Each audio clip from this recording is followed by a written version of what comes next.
It's my great pleasure to introduce to you the moderator of this event, Mrs. Ann Lucas, who we call Nancy. She is the Assistant Director and Senior Nurse Practitioner at Wellness Center of Loyola University and an Assistant Professor at School of Nursing of Loyola University, Chicago. She is a national and international conference presenter and has published several journals on medically relevant subjects. She is a current chairperson of Research and Grants Committee of NINA. She is also the chairperson of the Women's Forum of Chicago Province of the World Malayalee Council. Please welcome Mrs. Ann Lucas. Good day, everyone from all over the world, both local, national, and international countries. We are pleased that you're all here today to join us for this special virtual seminar hosted by our main presenter, Mr. Binush J. Matthew. Just a couple of housekeeping things. Number one, if you have questions, please place it in the chat box. And if there are any personal questions, you can always later direct it to the presenter through a link or via email. We shall first begin our program to invoke God's blessings with Alona George, who is our 9th grader, who is passionate about singing, and she's been singing since age 3, and she's sang multiple songs in English, Malayalam, and Hindi. And she has also shared awards and stages with other renowned musicians. We call upon Alona George for her prayer song.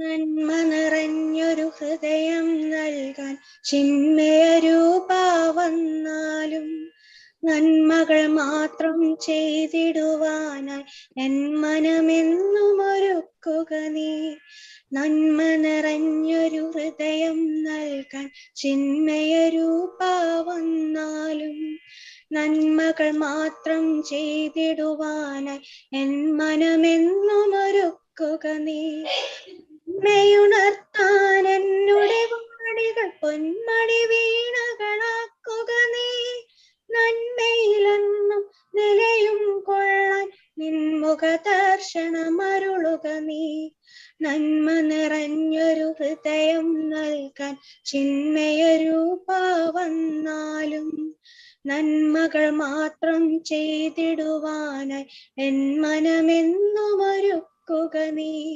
നന്മയിലെന്നും നീങ്ങിടുവാനായി കൽമതിലെല്ലാം നീക്കുക നീ നന്മ വിതയ്ക്കാൻ എന്നുടെ നിലവിൽ കൺവശമാകയ കത്തുക നീ നന്മ നിറഞ്ഞൊരു ഹൃദയം നൽകാൻ ചിന്മയരൂപാ വന്നാലും നന്മകൾ മാത്രം ചെയ്തിടുവാനായി എൻ മനമെന്നും ഒരുക്കുക നീ നന്മകൾ പാടാൻ പറവ കണക്കൊരു പൊന്മുകിലാക്കി ഉയർത്തുക നീ നന്മയിലങ്ങെ സന്നിധി ചേരാൻ ചിന്മയനങ്ങ് നയിച്ചാലും നന്മ നിറഞ്ഞൊരു ഹൃദയം നൽകാൻ ചിന്മയരൂപാ വന്നാലും നന്മകൾ മാത്രം ചെയ്തിടുവാനായി എൻ മനമെന്നും ഒരുക്കുക നീ.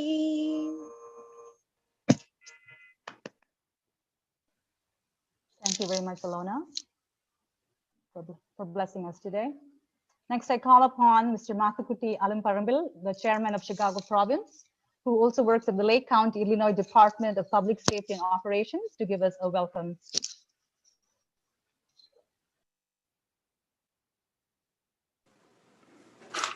Good evening, everyone. As the chairman of the Chicago Province, I'm happy to welcome everyone. First, I'd like to welcome our main speaker, the presenter of this program, Mr. Binush J. Matthew, and our guest speakers, Ms. Monica Sukas and Mrs. Lovely Varghese. Next, our global leaders, Global Chairman, Dr. P.A. Ibrahim Haji, Global Vice Chair, Dr. K.G. Vijayalakshmi, Global President, Mr. Gopal Pillai, Global Vice President, Mr. John Mathai, Global Vice President, Mr. PC Matthew, and other global leaders. Next, I would like to welcome all our American region Chairman, Mr. Philip Thomas, President, Mr. Sudhir Nambiar, Secretary, Mr. Pindo Kanambali, Treasurer, Mr. Cecil Cherian, Vice Chairperson, Mr. Sandha Pillai, Vice Chair, Mr. Philip Merritt, Vice President, Mr. Yeldo Peter, Vice President, Mr. Johnson Talchilor, Vice President, Mr. Matthews Abraham, Public Relations, Mr. Anil Augustine, Advisory Board Chair, Mr. Chaco Kokilet, and Women's Forum President, Mrs. Osama Andrews and team. Next, I would like to welcome our Chicago province leaders, President Mr. Benjamin Thomas, Secretary Mr. Thomas DeCruz, Treasurer Mr. Koshi George, Vice Chairperson Ms. Bina George, Chairman Advisory Board Mr. Thambi Matthew, Business Forum Chair Mr. Philip Putambril, Vice President Mr. Ranjan Abraham, Vice President Mr. Saji Kurian, and Charity Mr. Thomas Varghese, Youth Forum Chairman Blessing Alexander, and our sponsor Thomas Mammon. I also welcome all our 15 province leaders and members, and welcome Kurigeshu Uncle, the one who is joining from India. And I welcome our seminar coordinators, Ms. Ann Lucas, Mrs. Ann Lucas, and Mrs. Abby Kolat, and Mrs. Sarah Gabriel. Once again, I welcome each and everyone, our friends and all WMC family members to this virtual presentation. Thank you. God bless you all. Thank you, Mr. Mathukutti Alamperambil, for that speech. Next, I call upon Mr. Benjamin Thomas, who's the president of the Chicago province, to give us the presidential address. Just a few words about Mr. Benjamin Thomas. He's the senior most Malayalee physical therapist in Illinois, working for Amita Healthcare. He's also the founder president of ARPO, the Association of Rehabilitation Professionals of Kerala origin. Mr. Benjamin Thomas. Thank you, Nancy. Dear global, regional, and provincial leaders of the World Malayalee Council, dignitaries, well-wishers, friends, and family. The Chicago province of the World Malayalee Council is proud to present an informative session with all of you. We are privileged to have Mr. Vinush J. Matthew, founder of Life Challenge International, as a main speaker today. Also, we have guest speakers, Mrs. Monica Sukas, a radio host who is well known to the Malayali community of Illinois, and Mrs. Lovely Varghese, a victim advocate. Also, Lovely and myself are co-workers for the past 25 years in the Amita Healthcare Network. I can very well say that I have made the right choice by joining World Malayali Council, where I have the pleasure of working with an amazing group of people as my own family. The wonderful charity projects that have been undertaken in the global, regional, and provincial level are worth mentioning. Feeding 25,000 people on Thanksgiving Day is one among them. A big salute to you, all the leaders. Let me take this moment to congratulate a couple of people. Mr. PC Matthew, the Global Vice President of the World Malayali Council, who was instrumental in the formation of the Chicago province. We feel so glad that he is running for the Council of Garland City, Texas. Mr. PC Matthew, we already consider you a winner just by showing your willingness to serve the community. We wholeheartedly support you and wish you all the best. This is a proud moment of the Chicago province, as one among us, Mr. Matthews Abraham, has been elected the Vice President of America region. The Chicago province considers it a great honor. We congratulate you, Mr. Matthews, on your greatly deserved position as the Vice President of America region, and wishing you nothing but the best. We really appreciate the initiative that was taken by Mr. Sabi Kolat as the main coordinator and Mrs. Ann Lucas and Mrs. Sarah Gabriel as additional coordinators of this seminar. We owe a great amount of appreciation to Mr. Thomas Mamet, Vice Chairman of the Chicago Province, for being the sponsor of today's event. We are so happy to see many attendees for this program. I welcome all of you and thank you everyone in advance. Enjoy the seminar. Thank you, Mr. Benjamin Thomas, for that calming voice of yours in giving us the presidential address. Next, we call upon Mr. Matthews Abraham, also known as Mr. Roy. He's the Advisory Board Vice President of the America region, who will introduce one of our guest speakers, Mrs. Lovely Burgess. Mr. Matthews Abraham. Thank you, and good evening, everybody. Thank you, Benjamin Thomas, for your kind words. I would like to thank entire WMC America region leadership for giving me the opportunity to work with you all for the well-being of the community.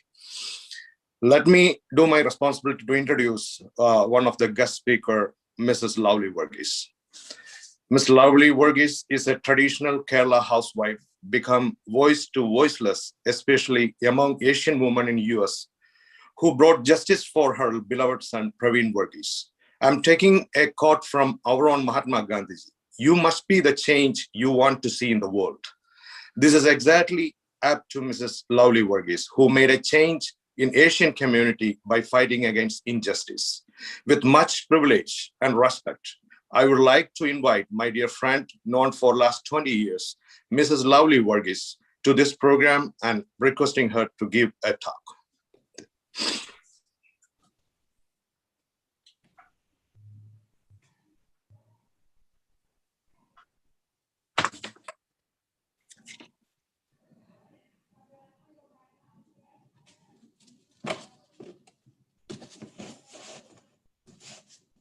Is Lovely in here? Yeah, I see her phone number. Lovely's icon. I just unmuted. I'm here. Oh, Can you hear me? Yes, thank you. Yeah, I'm in the car. That's why we are just coming back from Carbondale. It was Praveen's memorial. We went down there for a memorial service. I'm just coming back. So it's kind of hard to see and hear. I hope you all can hear me. So thank you for inviting me and talk to you all about our tragedy. We are the victim, I'm so thankful that you are doing this program, to bring awareness into the community about the addiction. And we are victim of this big problem that is facing America. Praveen was a 19-year-old college student, and he was robbed and killed for a $25 by a drug addict. He was looking for money to get drugs, and Praveen was walking on the street. He was at the wrong place at the wrong time, and the murderer got Praveen and attacked him just for $25. So that is, when I talk about addiction, the first thing that comes to my mind is like, how can we get rid of this problem? This is a problem that is happening so much more than what we think. And the issue is all these people that are caught committing a crime, they are released into the community without proper guidance and proper rehabilitation. So that affects it. They don't learn anything from that. So when they are released into the community again, without proper guidance and rehabilitation, the chances of doing it again is really high. It's the same thing happened in Praveen's case. The person who killed Praveen was in jail for 3 months, who was facing 20 to 60 years, but the judge decided to let him go. So he's walking free. with no rehabilitation, and he's doing what he always did. So that is a big problem. You know, how can we prevent this? That's why all the social workers are come into place. And I am so glad that you all joined together and started to talk about this case. And we are the perfect example of a person who was a drug addict committing a crime. It's just not one person that is affected by this. It's a whole family and a whole community is affected by this event. So I know Monica will be talking more about our problems later on this talk. And I will be available later on today. I should be home in a few minutes. So if you have any questions, I can join your question answer session. But I am just so happy that you started this event. This is a beginning to talk about it. You know, like for us, getting into this justice system in this country was not easy. So, you know, it is an awareness, and I'm glad you invited me to talk in this program. Thank you so much. Thank you, Mrs. Lovely Verghese, for opening up this talk and bringing us all to the same platform in terms of what we think and perceive about this problem. Next, I call upon Mr. Koshi George, who's the treasurer of WMC and St. Thomas Church, Chicago. He's also the senior financial analyst for Chicago Public Schools.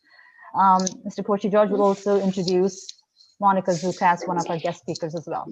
Mr. Koshi George. Thank you, and hope you all can hear me, and good evening to everyone. Let me introduce Monica Zukas. Monica Zukas is a lifelong resident of Southern Illinois. She is a wife and mother of 2 children. She attended SIU and worked as a freelance co-reporter for a few years before staying home to raise her children. In 2012, she hosted a radio show that became a platform for her voice as a victim advocate, and it's what led her and Lovely to know one another. After seeing the obvious laws in the system, Monica went back and obtained her associates in criminal justice, speaking to groups about Pravin's case, and continued to take interest and advocate for victims and families facing injustice. And today, Lovely Verghese and family and friends, they were in their Pravin's memorial, the 7th memorial, and Monica was one of the pivotal person in leading that memorial today. I welcome, on behalf of World Malayalee Council, Chicago Province, I welcome Monica Zukas today evening for her speech. Thank you. Hello, and I hope everybody can hear me. I just wanted to start off by saying thank you so very much for including me. We don't have many group meetings like this that I've ever heard of, and it's so fascinating for me to be a part of this. And of course, I appreciate you inviting me. And you know, like Lovely said, I'm from the Southern Illinois area, and I am from the small towns where the person who murdered her son is from. And even before the pandemic, we have a huge problem here with addiction, especially young people taking their parents' opioids to start with, alcohol, drugs. And a lot of times they start about 14 or 15 years old because frankly, there just isn't a lot of things to do to keep kids busy. And so back in 2014, whenever Pravin was killed, the young man that killed him was on Xanax, he was drinking, he was highly intoxicated. And, you know, in the beginning, they tried to flip that and try to blame all of this on Pravin and project that onto Pravin. But luckily, we finally got our trial and we got to find out who really was on drugs and who really was the perpetrator and the aggressor. And it was, of course, Gage Bethune, who was found guilty of killing Pravin. But especially, you know, since we're talking about addictions inflamed by the pandemic, I just can't believe what we've been seeing. In the very beginning, of course, just as a regular lay person, I don't have any medical background, and I'm just a mom, but I am observing, and I've been watching and being fearful and trying to protect my own children and my own husband as we've been navigating our way through this pandemic. And if we thought before that we had a problem with substance abuse with our younger generation, now during the pandemic, it has skyrocketed.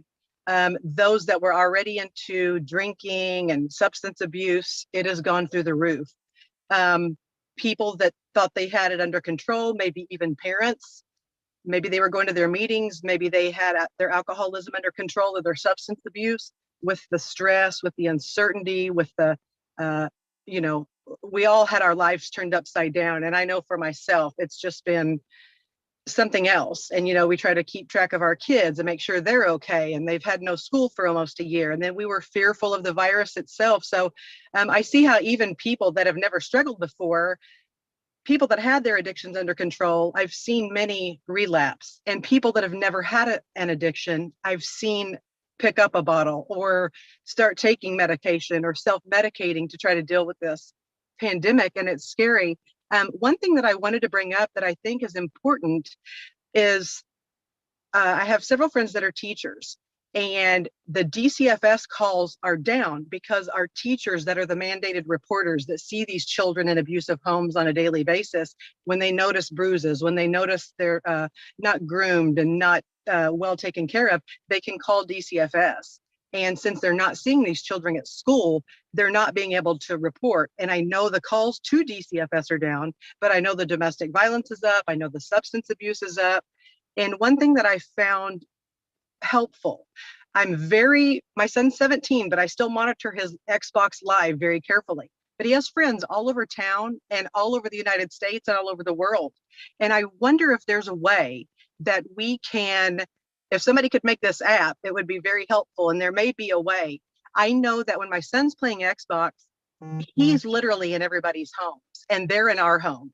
He can hear what's going on. He knows what's going on with their parents. He knows what's going on with their siblings.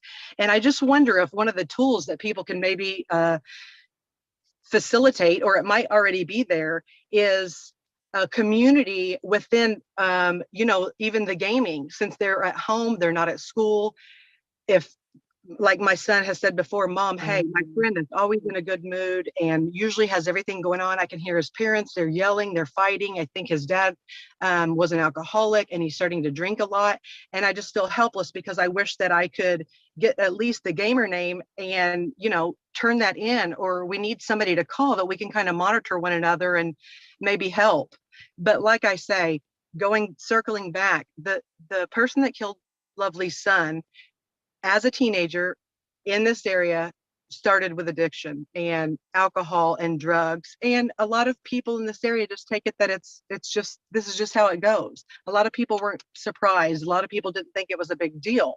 And of course, that's not how Praveen was brought up. And it's just, it's inflamed, it's exacerbated, it's all over the place right now. And I don't have the answers, but I can see the problem. So I'm very interested in listening this evening to gather information and help protect my own child and help my community if possible. And thank you again so much for giving me some time this evening. I appreciate it. Thank you, Ms. Monica Zukas, for your enlightening thoughts, and hopefully there'll be an app out there. We don't know if there's one out there, but that's a good thought to throw out there. And we're happy to hear more from you later on. Thank you. Okay, all right. So we shall move on to our next person is Mr. Sabi Kolap, and Sabi is a social worker, and his work is mainly focused on substance abuse, with which he works at the Illinois Department of Health Services. Mr. Sabi will introduce our main speaker for today, Mr. Dinesh J. Matthews. So over to Mr. Sabi Kolap.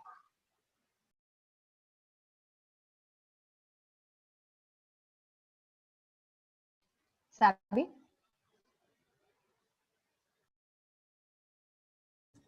Can you hear me? Yep, okay. Hello, everyone. Hope you're doing well. This is our first community event from Chicago province. I'm so proud Let me take a second to recognize our resource committee members, Sarah Gabriel and Lucas Matthews Abraham, for working with me in the past few months to make this event happen today. Most of us strive to do our job very passionately, and there are some among us take their job as a mission, going above and beyond by taking unbelievable risks and sacrifices to make a difference in people's lives. They are truly heroes. It's an honor and privilege to introduce a real hero and my dear friend, Mr. Binuj J. Matthew, to you to this evening. Over the years, he and I have coordinated a few programs in the Chicago area. He's a good friend. I had the privilege to meet his family in San Jose. He is the founder of Life Challenge International.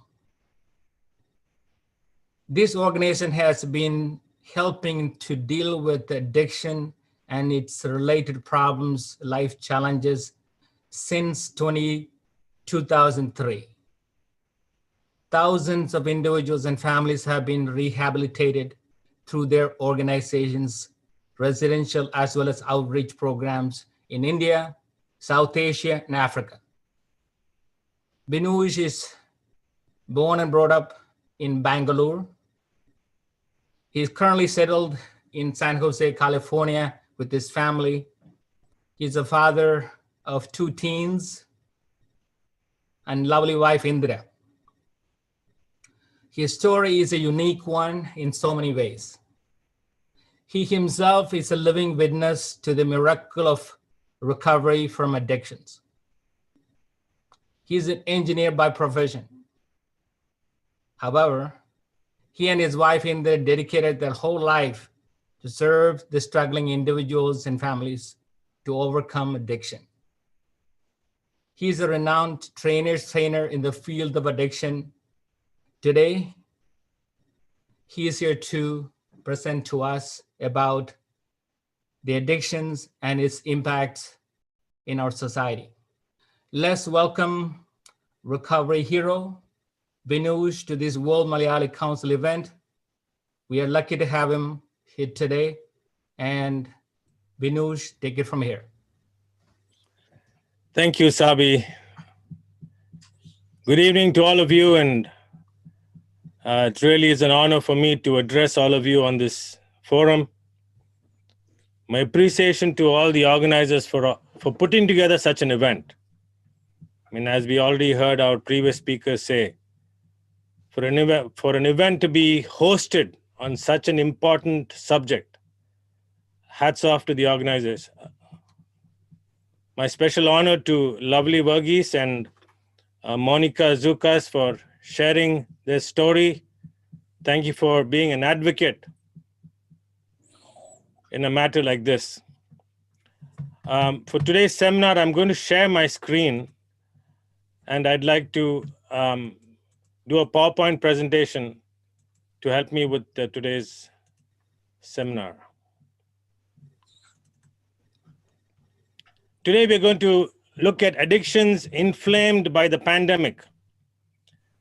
As was already said by Sabi, I'd just like to quickly give you an introduction to our organization. It's Life Challenge International, and we have been helping society overcome addictions and other life challenges since 2003. We run numerous addiction recovery homes, and hundreds of men have gone through our centers. We have about 120 beds in our centers in India. We also are actively involved in prison work. We do awareness programs and seminars inside the prisons in South Asia. We are involved in community awareness programs, school seminars, rallies in South Asia and Middle East. And we also run a school, residential school for children who come from homes of addiction and HIV. And so we also have a Life Change Academy, and we teach addiction counseling training. To know more about our programs or for any help, please feel free to contact us at info@lifechallenge.com. We are here to help society overcome addictions and other life problems. You know, as an organization, we are dedicated to fight this wicked enemy. As far as we are concerned, addiction is the greatest enemy of the human race. All over the world, addiction has destroyed millions of individuals and families. And the reason why it's so devastating is because this is not an enemy that's hiding in some caves or mountains. This enemy is freely wandering in our society, in our homes, in our schools, and capturing people of all backgrounds, all ages, male and female, rich and poor alike. In 1971, here in the United States, President Richard Nixon, he launched what we know as the war on drugs, and he said, drug abuse is America's public enemy number one. Now, the reason the United States took such a public stand is because the American Psychiatric Association says that the abuse of drugs and alcohol is by far the leading cause of preventable illnesses and premature death in our society. Drugs and alcohol are not the only addictions. I mean, there are many more behaviors and addictions that we will briefly look at in today's seminar. Today, we are looking at how, during this past year of the pandemic, we have seen an escalation in addiction and related life controlling problems. Let me give you a few statistics. By June of last year, within a few months of the pandemic, 40% of US adults reported struggling with mental health or substance abuse. Here are some numbers. 31% of people started having anxiety and depression symptoms. 11% seriously considered suicide. Now, you're looking at some shocking statistics. Today's seminar is hosted by the Chicago province, so here's some statistics from Cook County, Illinois. As soon as the lockdown was imposed in March, immediate overdose deaths began to increase. You can see the spike in the graph here. Alcohol consumption has been sharply increasing. Heavy drinking by women was up by 41% during the pandemic. So friends, as you can clearly see, the rate of alcoholism and addictions have drastically increased during the pandemic. Not just alcohol and drugs, but many addictive behaviors have increased. Now, why is that? Why has addictions of all kinds, alcoholism, how come they have all been made worse by the pandemic? So in order for us to understand that, we'd have to take some time to understand the big picture. And I'm going to make an effort in the time that we have to explain to all of you so that all of you can have an understanding on the subject. And in your conversations, in your area of influence, you can make a difference. The first question is, what is addiction? What are the psychological reasons behind all of this?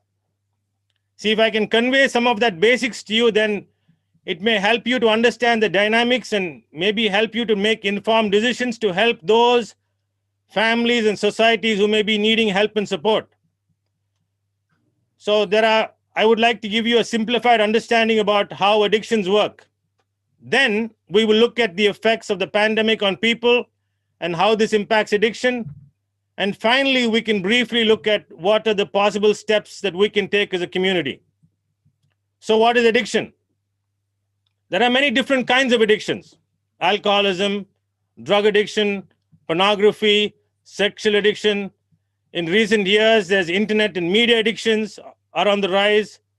Then we have compulsive behaviors relating to money and spending. So how do you define addiction? If somebody drinks a glass of wine, is he an addict?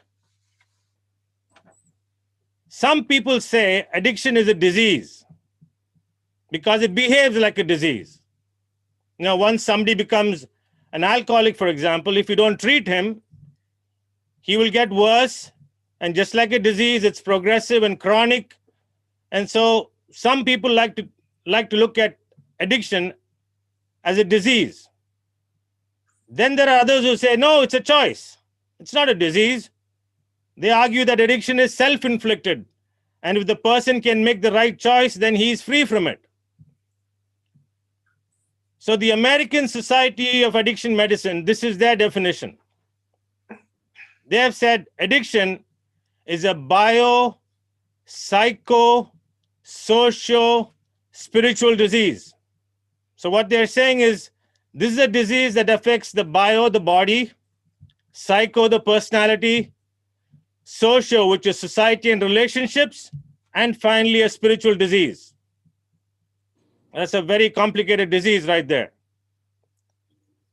Now, at the same time, the US National Institute of Health, they said, unfortunately, addiction is a concept that has been the subject of much debate. Now, what does that mean? It means that if we don't have a clear, universal definition of addiction, if we cannot understand the problem, then how can you find a solution? And that is one of the reasons why there are so many different strategies to try and fight addiction. Now, Life Challenge, we as an organization, we believe in holistic transformation. We believe that for lasting recovery, transformation has to happen in all 5 realms of a person. That is spiritual, intellectual, physical, social, and psychological. Now, there are many ways to explain addiction, and we have in-depth explanations for our counseling training program, but this evening I'd like to try and give you a simplified definition. Let me just make this statement.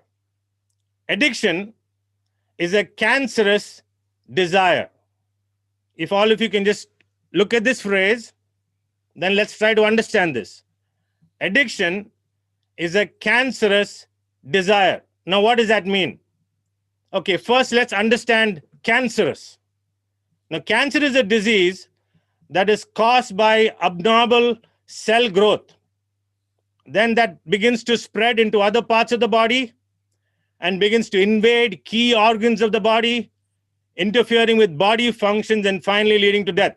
Okay, that's cancer, cancerous. So these normal cells that suddenly have an abnormal growth and invade other cells and organs, this is the simplest explanation of cancer. So now let's take desires. Okay, all of us have different kinds of desires. There are natural human desires. Desire for love, desire for pleasure, for fun, for friendships, for success, for accomplishments. And normal human life is to balance out these desires and have a balanced life. And there's nothing wrong in having pleasure or having a desire for success, but you have to balance them all out. That is a balanced, healthy life. A healthy life is to live with a good balance of all the desires. Now, what is a cancerous desire? A cancerous desire or unhealthy desire is the abnormal desire that begins to spread and begins to invade the various realms of a human person. Any desire that goes out of balance can become an addictive desire. For example, there's nothing wrong in eating food, but if the desire for food begins to control your life, then now you're entering the realm of addiction. Now, I just want to take one slide to try to understand how desire and pleasure work in the brain. You know, our brain, the human brain, we have our own reward system. What does that mean? It means that when we do certain things, the brain rewards us by making us feel good. This happens by the release of certain chemicals in the brain that causes a feel-good factor.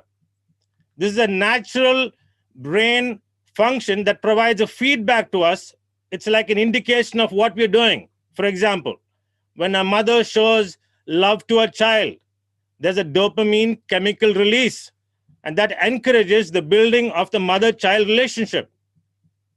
Now, dopamine and other chemicals produce that feel-good feeling, in a sense, to encourage us towards positive action. It's a very natural way our brains function. The brain rewards you with pleasure. But now comes manipulation.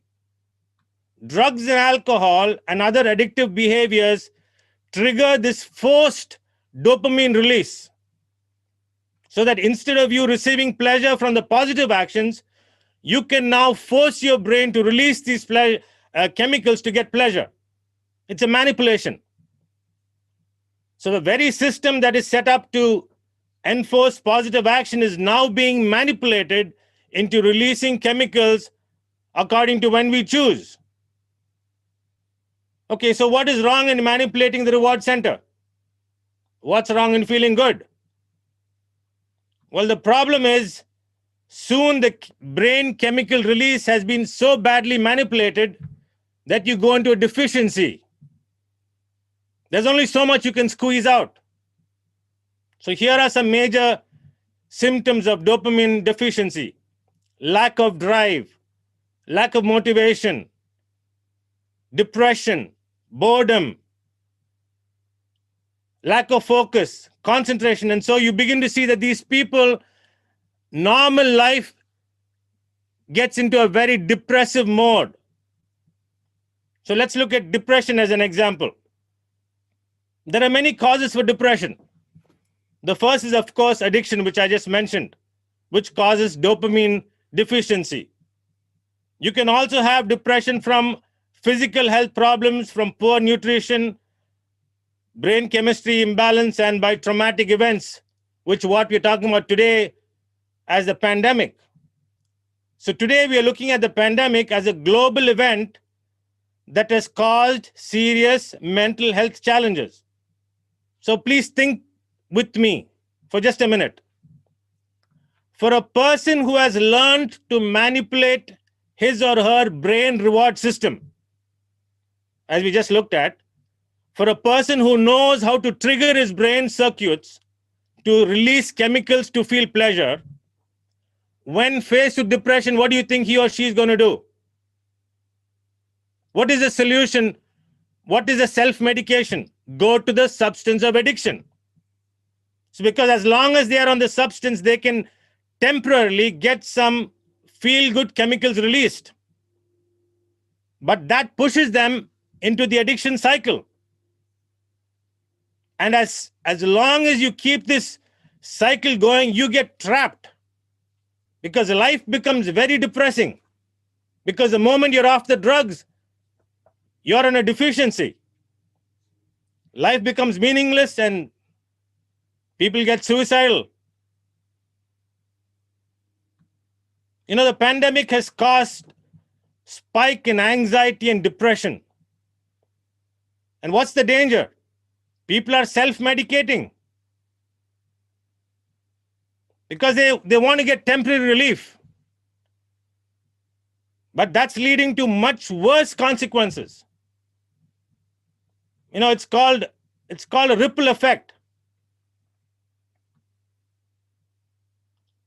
Today we are talking about addictions, we are talking about the pandemic, so I'm just trying to give an overall picture. The pandemic and unemployment, for example. Millions of people around the world are coping with job loss caused by the pandemic. Now, whether it's temporary or permanent, unemployment can lead to stress, anxiety, depression, and other mental challenges. Uncertainty and fear of the future, possible financial stresses, mortgage payments, credit card debt. All these things can cause depression, cause anxiety. Now, if the pandemic has left a person jobless, they may be experiencing many emotions, troubling thoughts, loss of identity, a loss of sense of purpose, angry, scared, lost, not knowing what to do next, worried about how you will take care of yourself and the family and provide for basic needs. So instead of thinking clearly about the situation, which is what we should be doing, instead of looking at ways to ride out this storm, if a person turns to self-medication, then he's not able to make rational decisions. When a person is under any influence, decision-making is impacted. People are making all kinds of desperate decisions. Now, another problem with the pandemic is loneliness. Pandemic and loneliness, especially for our children and young people. The shutdown, this social distancing, isolation, this has caused huge mental health challenges for so many people, especially young people. Now, this has resulted in a spike in social media addiction. See, the long-term consequences of this is that when the pandemic is over and people are free to move around, many people may have developed some serious addictive patterns. This is worrying psychologists a lot, because by the time the pandemic is over, you may end up with people having put themselves in such addictive cycles that it's going to take an incredible effort as a community to break out of that. So now let us briefly look, with this understanding of what addiction is, and with an overall understanding of how the pandemic is impacting addiction. Now let's briefly look at various kinds of addiction and the dangers that we face. Kinds of addiction. The first kind is substance or chemical addictions. Nicotine, alcohol, marijuana, illegal drugs, prescription drugs, caffeine, chocolate, sugar, any substance or chemical that is put into the body. This can be by drinking, by inhaling, injecting, whatever the means of consumption, the substance enters the body. Now, we already looked at how these substances manipulate the brain and how people are turning to alcohol and drugs and other substances to cope with the pandemic. I showed you some statistics. All over the world, we are really heading into just such a disastrous time. Our residential centers in India are full. A lot of people are calling in because addictions are going out of control. People are getting desperate. People are resorting to all kinds of behaviors. There are other addictions let's briefly touch on them. Food addictions. In the last 20 to 30 years, food addictions have been on the rise. The food industry has been doing their best to make foods addictive. The way they set it up. 93.3 million Americans, roughly 40%, are affected by obesity, a condition closely associated with numerous health hazards. Now, with the pandemic and people being shut in, we are in the danger of some serious health challenges because people are locked inside. Children and youth need exercise. They're no longer in school. They're all just stuck at home, sitting in one place. So we need to schedule times for outdoor activities. Of course, now with this horrible weather, everybody's shut in, but as soon as the weather improves, communities and families have to make plans to actively involve in hikes or regular exercise. Friends, we have communities. Thank God for that. get together with communities and prioritize and plan these things. The next group of addictions that I'd like to touch on can be categorized under what I call fantasy addictions. Fantasy addictions.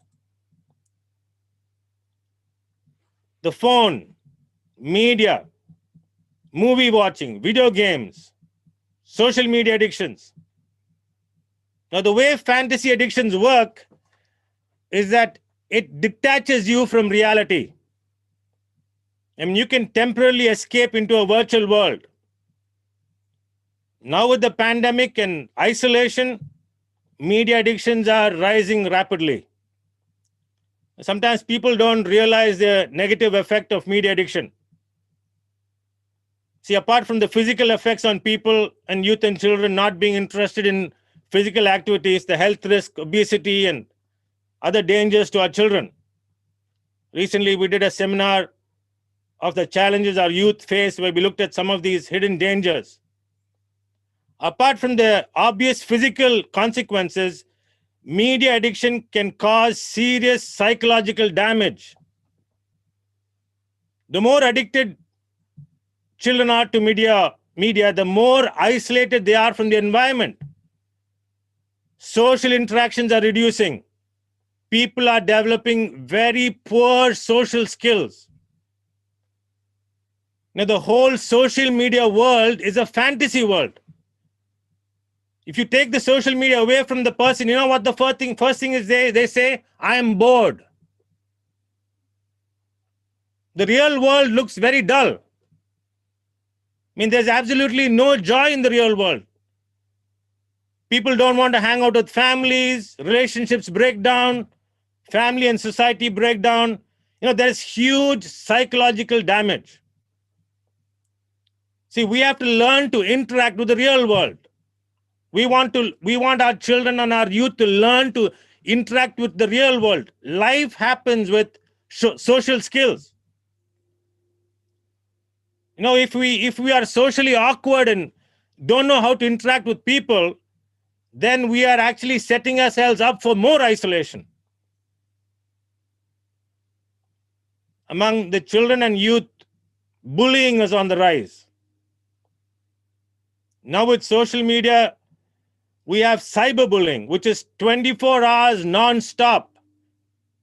At least when they're going to school, you go to school, you can come back home and the bullying is over. But now you have the phone and the bully chases you around.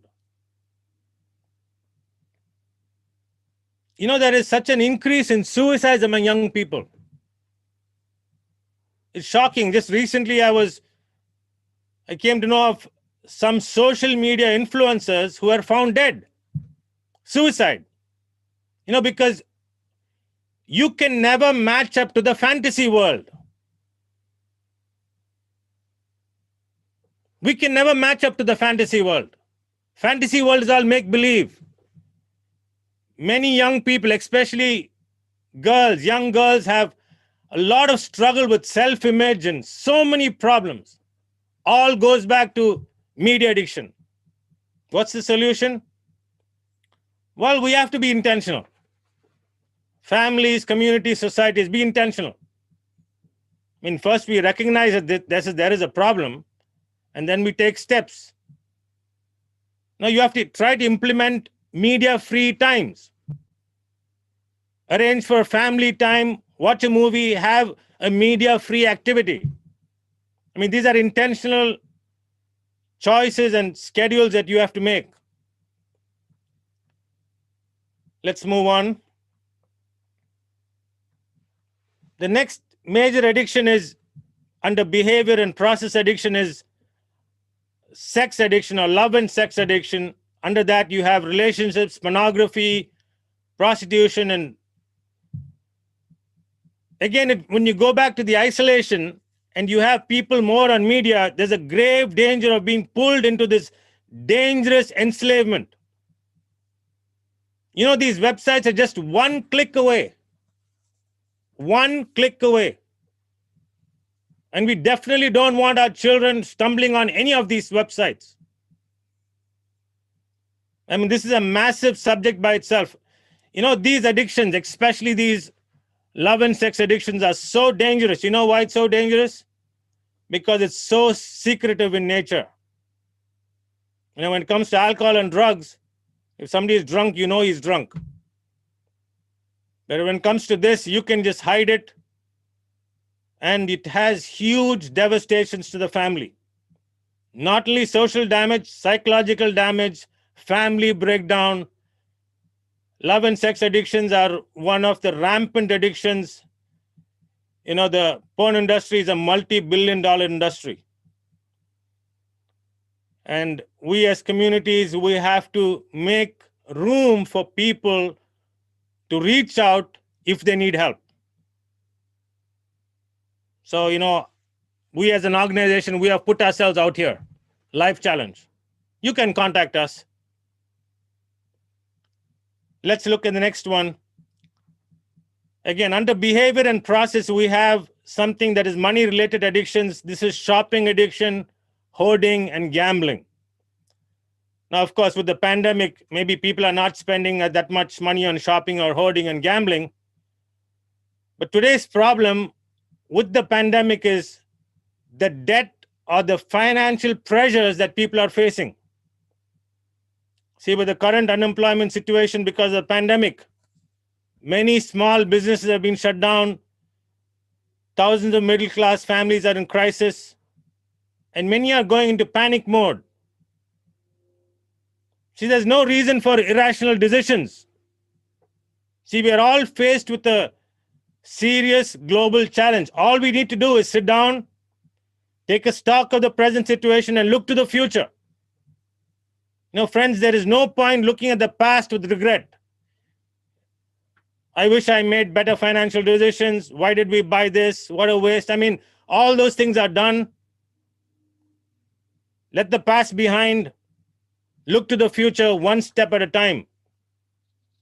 You know, apart from the financial pressure inside the family, many close-knit communities are in danger of social pressure. All over the world, people are downsizing, making some crucial financial decisions because the world has changed as we know it. Of course, the government is sending in stimulus packages, but there is no free money.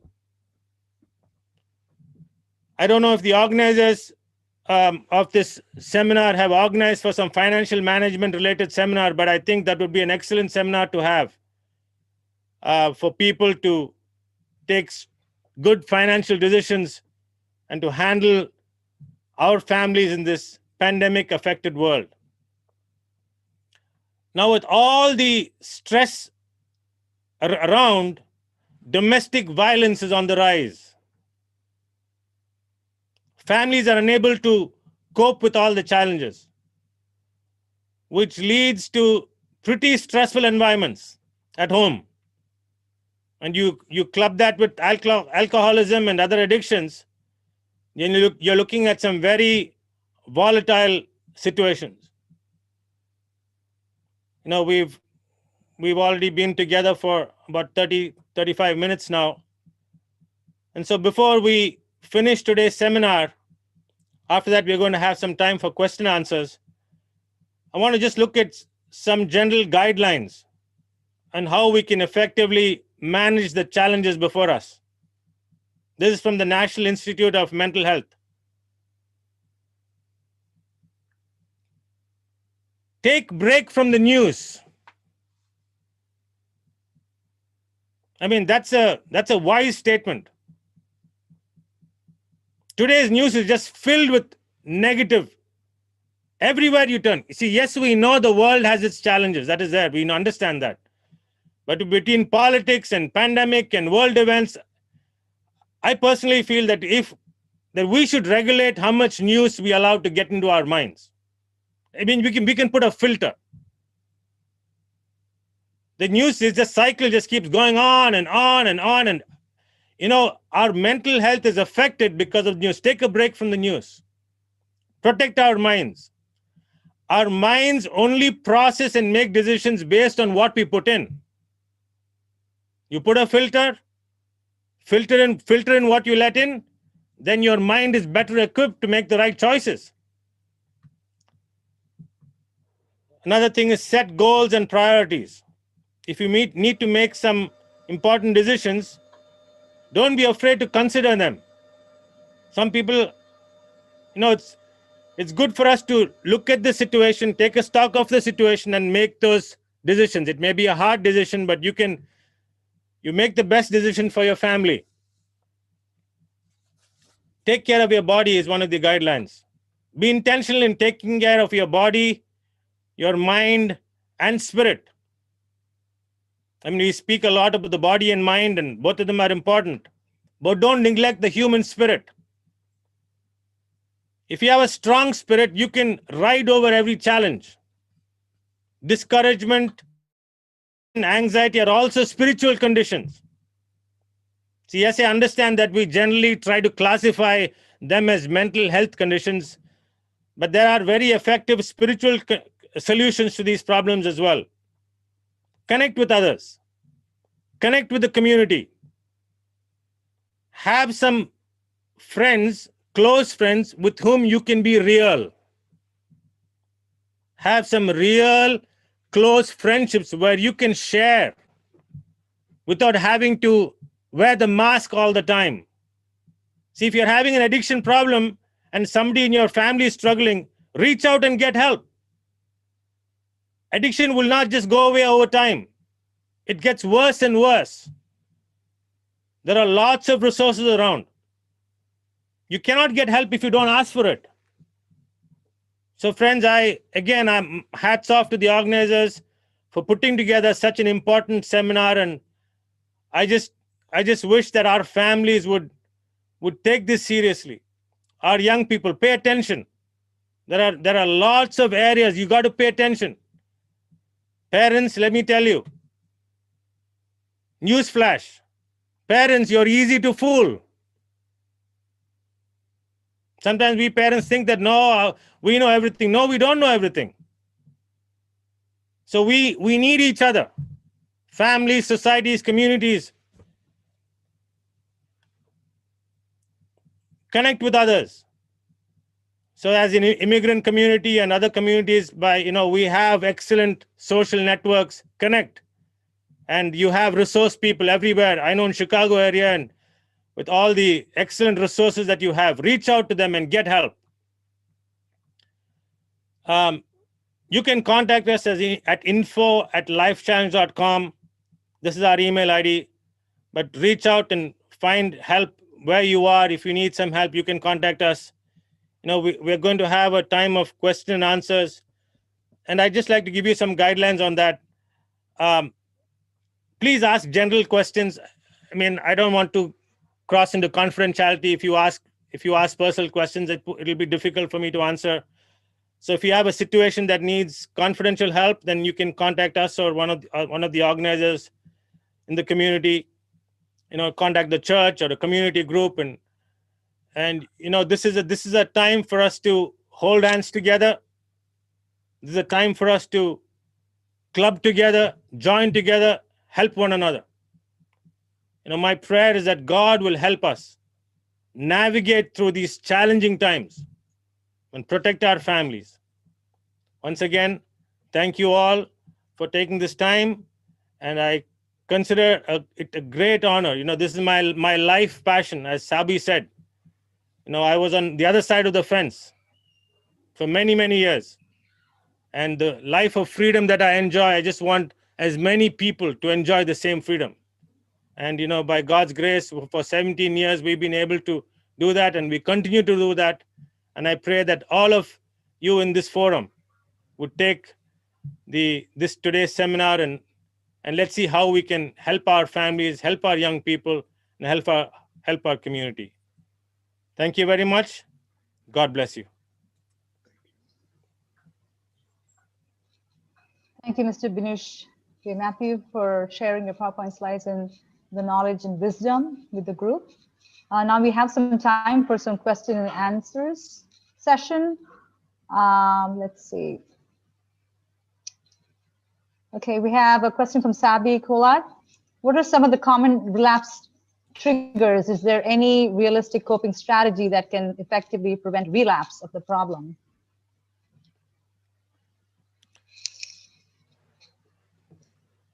So when you talk about relapse triggers, I mean, one of the first things about relapsing is when people let down their defenses. I mean, many times people have this false notion that I'm free and I'm able to handle it, but there are some real triggers. One good way to understand that is HALT. That's a good guideline. HALT, halt. H is for hungry, A is for angry, L is for lonely, and T is for tired. So this you can use as a guideline. These are, all four of them are triggers. So hungry, angry, lonely, tired. I mean, it's self-care that we are talking about. It's a journey. Nobody can ever say I've completely recovered. That's it. I don't have to be cautious anymore. No, it's self-care. It's a journey. So we continue to walk on that journey. Okay, thank you for that. A question from Sudhir Nambiar. Is there any relation to drug, alcohol addiction and gender? Which gender, if there is, which gender is more vulnerable? Is there anything like that? Well, I don't have the exact statistics, but I think addiction can affect male or female. Of course, there are challenges as far as parenting is concerned, women, pregnancy, and things like that. But other than those dynamics, I don't have the right numbers to give you that. Of course, in India and other places, we have restrictions as far as freedom for women and freedom for men. And some of those sociological restraints may be there in preventing people from, the freedom to go out and indulge in these things. But genetically, I'm not sure of any differences as far as how it affects. Yeah, and maybe when people are put into different situations, you can see if males are affected more than females, given the situation. Yeah. Yes. Okay. All right. Is there a question from Roy Matthew? Is there a correlation between addiction and heredity? Now that's a very it's a question that has been through a lot of debate, and there are people who say that it is. But this is the way I want to look at it. I think the inclination is higher if there's addiction in the family already. So the inclination towards drugs and towards alcohol. So if you have a father at home or a parent at home with alcohol, then I think the inclination towards that is greater. But I'm not sure I would say that the son is somehow in a situation where his tendency is great. I don't want to say that. I don't want to put him in a weak standing. But there is a greater inclination. So I would leave it at that. Okay. I think you must have answered this question to a certain extent, but Sabi's colleague is asking, despite serious suffering and loss, why is addiction so hard to get out of? I think that was answered a little bit. Brian, is there anything you want to add? So, as we spoke about, we spoke about the brain reward system, and we have these chemicals in our brain. It's natural for everyone. Or we have these pleasure triggers that come from regular life. That's when a mother loves a child. When we eat some good food, these are just natural ways for us to live life. Now, when we have serious suffering and loss, we see, okay, now your pleasure center is not being activated.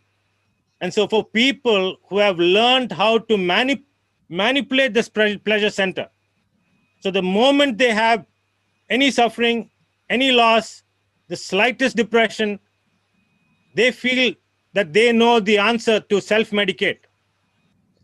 And so while people who have never taken alcohol are going to face the suffering and they're going to ride out the storm, the person who's got the alcohol problem will immediately turn to the alcohol because he knows that I can try to use that to self-medicate. So despite the serious suffering and loss, the addiction is so hard to get out of because this person he's caught in a cycle. I mean, he sees the loss around. And the other thing is addiction affects your thinking. And if you see in psychiatry and you see in people with serious mental health issues, we have people who have had long-term addiction problems and their ability to think has been brought down. And if you don't have understanding, if you don't have the ability to process, if you're not able to look at your situation, the doctor can say, one more drink and your liver is in such a bad condition, one more drink and you will die. And the person doesn't get to seem to understand. He doesn't seem to just get it. And we wonder what's going on. Well, looks like his thinking capacity is affected. The brain is affected. So even with all the suffering, the loved ones may look at the situation and say, how come you don't get it? But the person who is in the cycle, he doesn't see it. It's a very sad situation. I have seen in our work in the last 17 years, I have seen people who came to our rehabs. The first time they came, they had much better capacity in the mental capacity to handle and grasp. He showed up 5 years later, he's not able to get it. Now some of them are just walking down the street up and down, totally almost, unable to think for themselves. So it's a very sad disease and it needs intervention. If we see somebody in the struggle, sometimes we have to intervene. We'll have to go in and do an intervention. But that's the best thing that you can do for your loved one. Okay. All right. Question from Mr. George. What is the most common addictive substance used by younger folks, younger generations? We're asking about the drugs, yeah. So one of the recent things that have come up is something called vaping. And those of you who have not heard about it, you can keep it quite secretive. And the youth are just getting onto this. And that has really caused a lot of struggle, and schools are beginning to recognize this is a problem. So for younger generations, if you talk about substance, of course, that's one of the main things. The second thing is now marijuana is getting legalized in many places. Now this is, again, it's a very sensitive subject. Now how dangerous is marijuana? Some people say there's no problem at all. But let me tell you, there are a lot of studies that have shown that marijuana has caused a lot of psychotic being moved around in schools. So as far as substance is concerned, these are the things that I can think of. Okay. All right. A question again from Mr. Sabikola. Is it true that the younger the person is, the addictive lifestyle is harder to get out of? So the younger you are, harder to get out of. Well, the younger you are, your brain, especially before 18, your brain is still forming, still developing, and if you start triggering and manipulating your brain reward system, then you're just setting yourself up for a lot of trouble. So young people, young children getting into addiction and substance abuse, you can just imagine the kind of manipulation that's going on in their minds, in their brains, and the kind of dangers that sets them up. Now, there is another psychological situation to this. When I was running rehabs here in the US, in Oakland, I was in charge of a center here. And I had a young 19-year-old guy, and he was there, and he said, well, I'm young, I can change anytime I want. So psychologically, they think they can change anytime they want, but they don't want to. And so, you have a psychological situation there as well. But substance manipulation of the brain at a young age is an incredibly dangerous situation. And I'm heartbroken when I hear about young children getting stuff from their parents' drugs, and they use it, and some of the horrible stories that come out of that. So yes, it is, the younger you get into the addiction lifestyle, it can get pretty hard to get out of, especially if you keep it prolonged and sustained for a long time. A question from Sarah Gabriel is, what are some of the warning signs to identify addictive behavior? So I think she's asking about the early warning signs. Yes. So, especially from parents and children, some of the early warning signs is you will begin to see a real change in the person's attitude, the way he is. He gets withdrawn. There'll be more secrecy. There will be poor sleep patterns.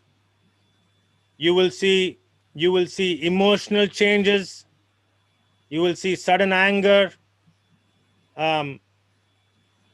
You watch out for some secretive, behavior or some strange contacts. But the overall behavior, especially withdrawn, is one of the key criteria. Just watch out for that. I mean, at the same time, when we go into adolescence, we do have some changes. That's natural, but you've got to watch that and be and observe. Bloodshot eyes, strange things in the pockets. When you do laundry, if you find strange things in the pockets, I mean, there are a lot of warning signs. Email me and we can send you some information on that. Okay. A question from Johnson Telachellur. How can we make someone realize that they do have an addiction? Well, that is the challenge, because the first step of getting recovery from addiction is to come out of denial. And so a person will say, well, I don't have an addiction problem. Well, he's in denial. So one of the things that we can do, as loved ones, you are the first counselor to your loved one. So the job of a counselor is to hold a mirror. Mirror means it's like you're holding a rear view mirror, and you begin to explain to the person and try to get them to a point of understanding and say, okay, has addiction caused any changes in your life? I mean, if somebody's lost a couple of jobs and they've been late at work and they've been hospitalized a couple of times, then you would have to engage the person, because understanding is very key. Recovery cannot start till you get some thread of understanding. So you can make a comparison, look at the things that you have lost because of addiction, whether it's health, whether it's job, whether it's finances, whether it's broken relationships, lack of respect. I mean, there's a whole list of things, but engage in a conversation. And the other thing is, I'd like to stress on this. If you find somebody's got an addiction problem, try to approach them individually. Sometimes we go as an entire group of people and try to do this intervention. It may not really work, because people can get very defensive when there's a big group of people.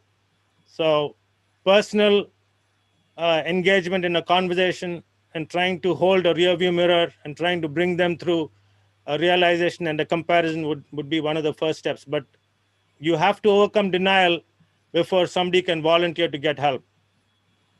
So that is some of the ways that you can help people to accept that they have an addiction problem. Yep, that's true. Okay, a question from Pinto Kanampalli.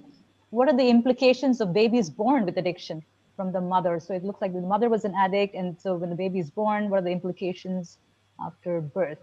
And is your organization helping those people, those kinds of people, mothers? Yeah, fetal alcohol syndrome, I tell you, you see the children born. It's a very sad situation. I mean, these are women who, while they're during their pregnancy, some of these children are born with serious mental health challenges, and it takes a lot of effort for them. No, our organization is not directly helping such children. What we do, we are helping children who are born with HIV. So in our school in India where we are, so the fathers were heroin addicts, and so they had HIV, and the children are born with HIV, and then the fathers, they pass on. So we are helping those children. But as far as fetal alcohol syndrome and other things, no, we are not doing. We haven't done that. We have some children outreach programs in India. We are doing something in Nepal right now. And these are children. Some of them could have been born with, some addiction situations, and we have some outreach events outreach life clubs, and we have tuition centers, after school programs for these children. So those are some of the things that we are doing. We wish we could do more, but here in the US, no, we don't do much work here in the US. Our work is more in South Asia. Thank you for that question, Pinto. Okay, a question from Manoj Matthew. So with people with pornography addiction, are there some practical steps that you would recommend? Pornography addiction is one of, like I said, it's one of the darkest addictions because you can keep it very secretive. So with pornography addiction, what happens is the images, every repetitive behavior that you have, it makes pathways in the brain. So you end up having these deep pathways in the brain. With porn and other things, those images, it's like scarring your brain with images. And so with that situation, with porn addiction, there are, of course, self-help groups that you have to get into, but then you'll have to really identify the behavioral patterns that you follow in the ritual of porn addiction. See, every addiction is a ritual. You have a certain way, you have a certain time, 11 p.m., you're sitting at the computer and, okay. Now, you have to identify those things if you're really serious about that. You identify those behavioral patterns and now you begin to change it. Take some people into confidence. You'll have to have some accountability. I know it's going to be very difficult sometimes, with families, but you have to have some accountability. There are filters that you can put in. It'll make your searches very difficult. You'll have different kinds of filters that you can put in for your browsers. There are many ways that you can handle it, but people with pornography addiction, you can break out of addiction for some time and it can easily get triggered. That's the problem with pornography addiction. It triggers very easily. You need to have eye control. You need to have mind control. You've got to really watch yourself because the triggers are everywhere. And so with porn addiction, the best thing would be to get yourself into a group, a community, and then if you can take your spouse into confidence, then that's an excellent thing. But sometimes spouses are not able to handle that. But you can get help with them as well, and fight it out. But it's a very serious addiction. It can have long-term consequences. Okay. A question from Sabi Kolat. So if a person has both mental illness and substance abuse, which area would you think would be needed to be treated first? Is it mental illness or substance abuse first? Okay, so this is a very important question. Thank you, Sabi, for asking that. Today we have the field of psychiatry, and it's an excellent field. It helps people with chemical imbalance, and I understand that. Now, when a person is on drugs and when he is under the influence, there are some certain symptoms that he has that if you take that person to a psychiatrist, what the psychiatrist will do is he will look at him and say, okay, what are your symptoms? Tick, tick, tick. All right. Okay. You are now into this or disorder. And he puts him into this disorder and gives him medication for that. Now that is what is called dual diagnosis. That I think is very harmful because the person was not born with that disorder. So because he took drugs and because of addiction, he's showing some symptoms that's making the psychiatrist compartmentalize him into a box. And then you feed him some psychiatric medications. And I've seen so many cases of people ending up totally in a vegetative state. I mean, they just get numbed down. They lose all their enthusiasm in life, and they put a tag on them. No, I'm not saying that schizophrenia and other things, that those are real conditions. I understand that. But when a person comes, the first thing is to find out, okay, are you on drugs? Well, let's clean up that first before we make a evaluation on you. Because if you make an evaluation while the person is having these symptoms, then I don't think that evaluation is a true evaluation, because it's mixed up with the addiction, especially with marijuana.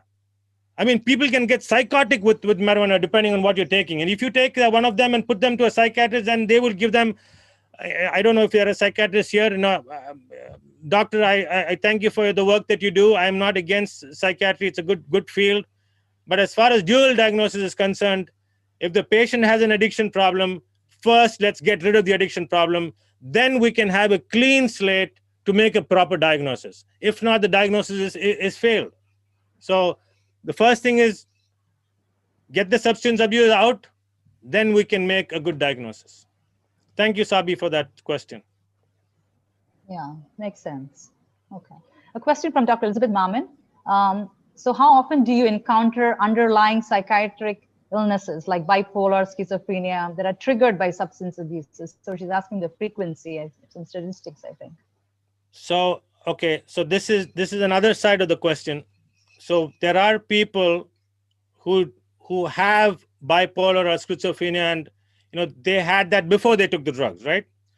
And some of them have resorted to certain drugs to help them deal with that situation. So that's a different part of the question.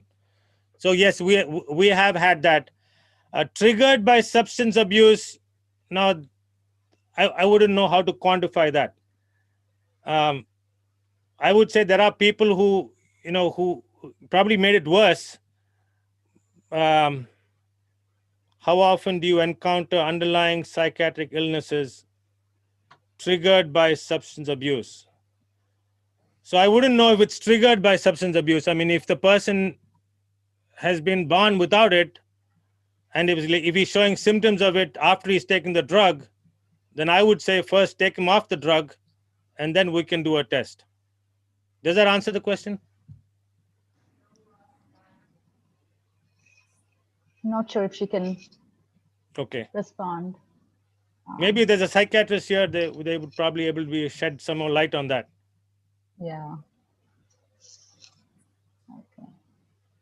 Am I missing anything? Are there any more questions in the chat?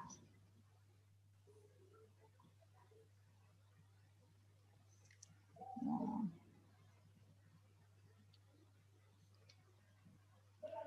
Don't see any more questions unless I miss any. Anyone can chime in, please, if I missed any questions. There was a good one from Usha George. Sure, George. Kind of similar one I asked. Similar. Okay, there's a question. Okay, I don't see that. Maybe I'll come back to that. Tommy Metipara, can you give us some positive recovery cases? Like, what's the rate of successful recovery? Yeah, like I said, recovery is a journey. It's a life journey. So sometimes we have ways to measure and say, okay, if you've been clean for 2 years, then we can put you under the recovery category. So positive stories is this. As far as our organization is concerned, all our residential centers are staffed by people who came through with addiction problems. And today we have, there are some numbers of 70%, there are numbers of 60%, but it's a little difficult to give you a recovery rate or percentage. But people who are able to put in a lifelong recovery pattern, they are the ones who are able to walk in recovery. So it's a constant ongoing walk. I know in AA and other places, they say once an addict, always an addict. Now, I don't believe once an addict, always an addict. I would say once an addict, always the danger of falling into addiction. So that's just the way I want to look at that. I think the other question was... Yeah, I just saw it. So thank you for the question from Pinto for forwarding the question for Usha George. Our community is so rigid and refusing to accept the addiction and seeking right treatment. How can we educate our community to accept this issue as a serious problem and get treatment? Oh, so it's the awareness insight, I think she's referring to. How do we work on that? So I think today's seminar was a good start. I mean, it's an excellent thing for the community to take a step like this. And I think as you continue to do this, in the different communities, we want to let the community know that there is help out there, and this is not something that you have to keep hidden. And we have a lot of social stigma attached to this, especially parents. I just want to say, if your child is taking drugs and alcohol, please don't take it personally. Please don't put it on yourself that you're a bad parent. That's not the way it works. Everybody has a choice to make, and we as parents, we do our best, we try our best, and if the children make it's a choice, then okay, now we need to get help. And so, as a community, I would request the World Malayalee Council to have some contact numbers that families can contact and get help, and we can see how to make that happen. But the first thing is for the community to know that the community at large recognizes this as a problem, which you're already doing, and that we are available, and given some numbers and let them contact. And if we need to do awareness seminars, it's good for young people to get addiction awareness seminars. Now, I don't know if they have it in schools. I know they have it in some schools. They have the DARE program and other programs. But as a community, it's good for our children to have awareness. Now, there are a couple of other things that again, for immigrant communities is important to understand. Let me see how I can say this carefully. When you're in good company, races don't matter. I mean, you can hang out with any race at any time. No problem. No problem. When you're in good company. But when you're in bad company, then suddenly people get very racial. And many immigrant families, I've seen that the young boy is out there hanging out with some people, and then suddenly he's alienated. And so we got to be very careful about this. We need our young people to understand. Okay? As long as it's good company, wonderful. But if you're out there taking drugs and hanging out with the wrong people, and if you're alone, you have one Malayali boy hanging out with some people, you may get isolated. And so these are some areas that we have to really let our young people know. I mean, the prisons and all that, some awareness is important for our young people. I would say it's, rather than the people on the street introduce alcohol and drugs to our children, we should be able to proactively let them know this is what happens when you take drugs, this is what happens when you take alcohol, this is the way it affects you, and that's an important education that we can do as a community. So that's something that you can work on. Okay, thank you for that extensive explanation, Dinush. Okay, so I don't see any more questions. And again, if you have any personal questions, please email it to the email that Dinush J. Matthew had shared with us. Now we move on to the next part of the agenda, which is saying thanks to all the speakers for today. And then I cordially invite Mrs. Sarah Gabriel, who is very, very much known to all of us. She's been a very active member, even for the nurses organization. She was one of the founders of the National Association of the Indian Nurses of America. And I welcome her to say a word of thanks to all the speakers. Go ahead. Thank you, Nancy. Oh, wow. I don't know where to start. And Benush, it was one of the best introductory type of class, but there was so much that is there we have to learn. And you have touched everything pretty much. But we could have spent that day for this particular topic. And I really want to say that from one of the point, which is the social stigma attached with addiction, especially to our Indian community. And so we try to hide, and then people don't want to come out because people ostracize them, the one who is addicted. So the victim doesn't get enough help or resources to take care of the problem. That's one of the biggest problems our community face. After saying that, I want to get into my job which was given to me as on behalf of the World Malayalee Council of Chicago Province. I want to really appreciate and give you thanks for embarking such a rewarding type of vision you had in organizing and starting this project that you have. And I admire and love the theme you have, which is transforming lives one life at a time. So that is what matters, one life at a time. If each one of us can do somewhere like that, that would be tremendous. And we really appreciate you spending the time with us, and it was amazing. And I can't imagine within the past 15, 17 years, you have accomplished so much with the programs, and you have helped thousands of people, it appears. And it is a challenge for us, our province here, to really follow up with this for additional classes or awareness, and we should take that challenge. And we want you to help us with that, and we'll be coming back to you to help more things towards that, because there is a big problem of all type of addiction among us. Each one of us or something or other, we could make it better. So we want to thank you for being such a champion for transforming people's life, and one life at a time. And we thank you for that. And we hope we can come back and see you again in other programs in the future.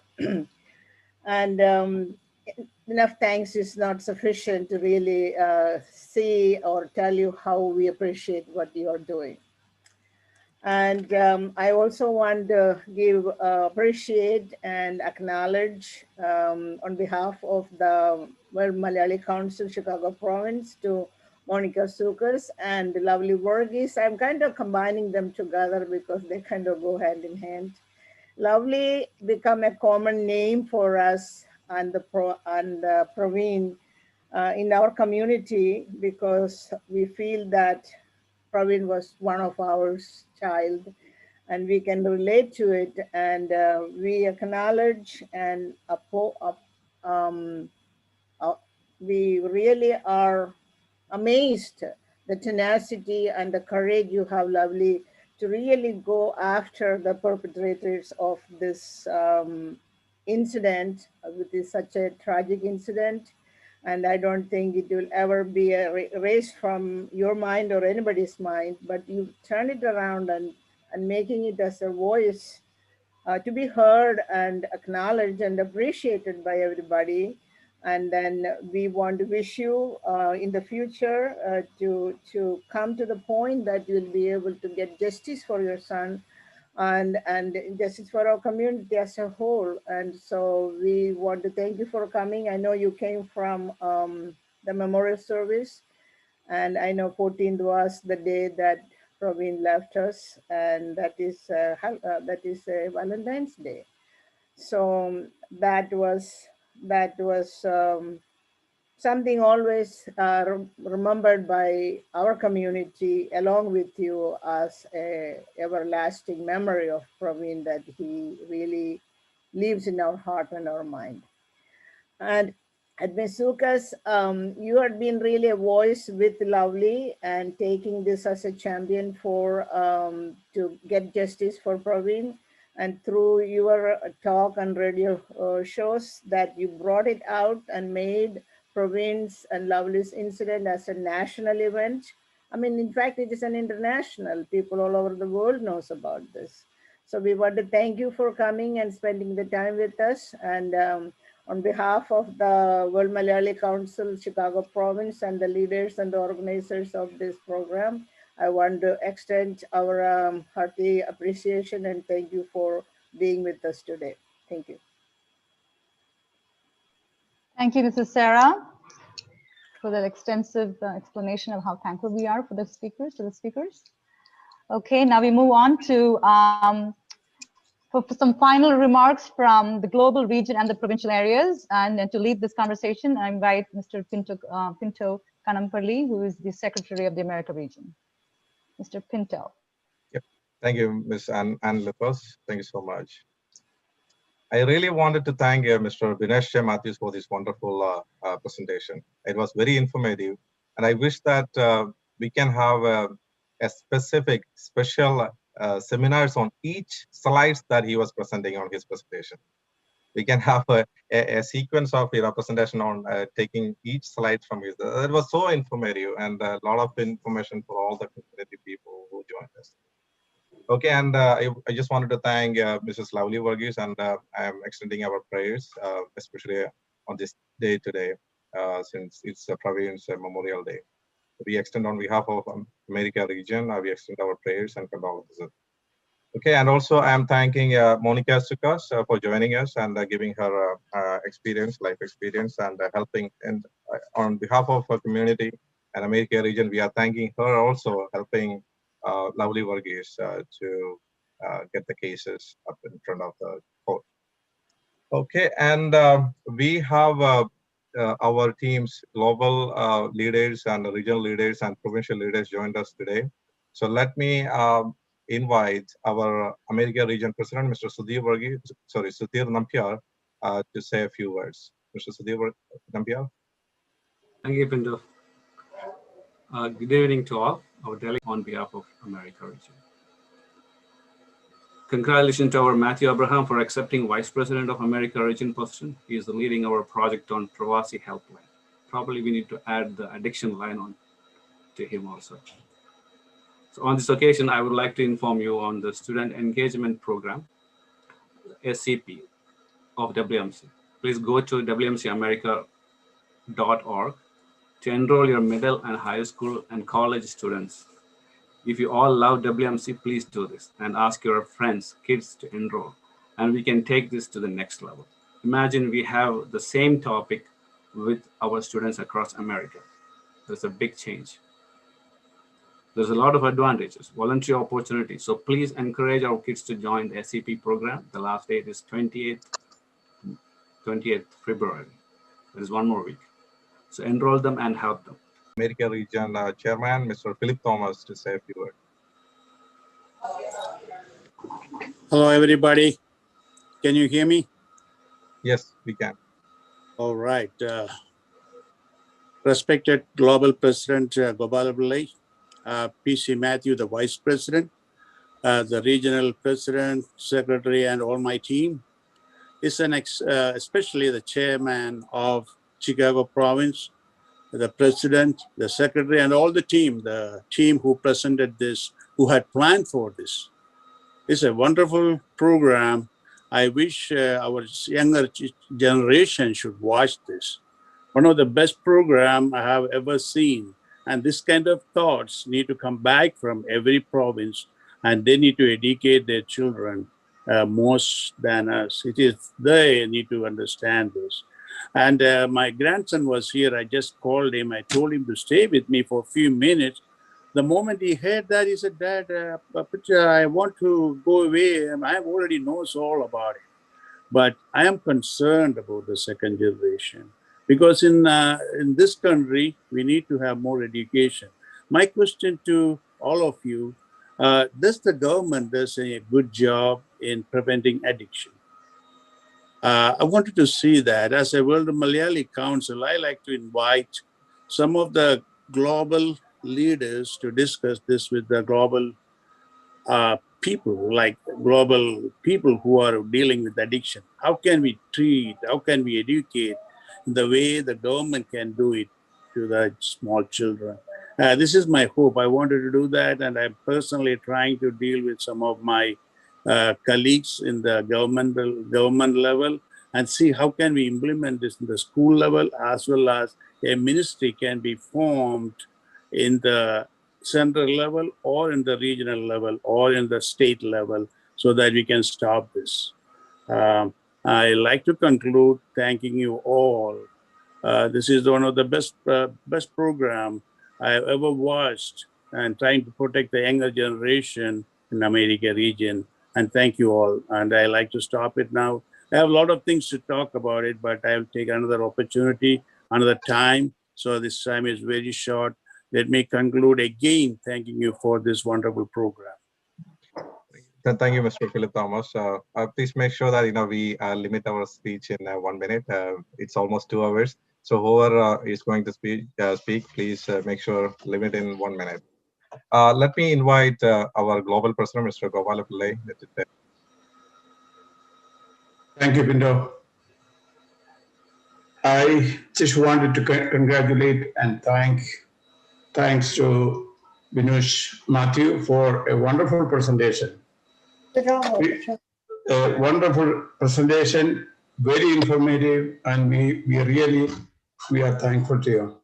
Also, I wanted to thank the Chicago province for organizing this event, and we are seeing more and provinces organizing such events which are very helpful to our community. Keep your good work on. Thank you. Thank you, Mr. Govardhan. Let me invite our global VP organization, Mr. PC Matthew, to say a few words.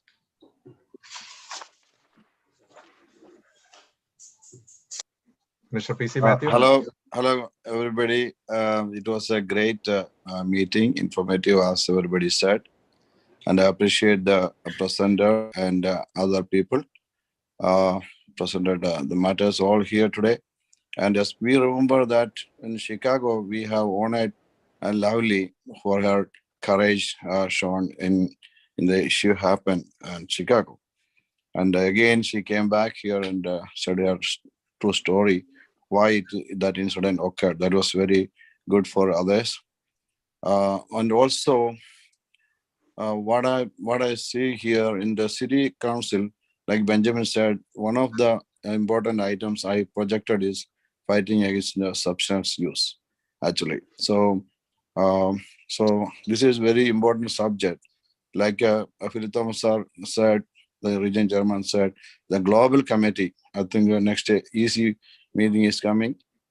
I think I will point out this can be a global project because worldwide the substance use is increasing.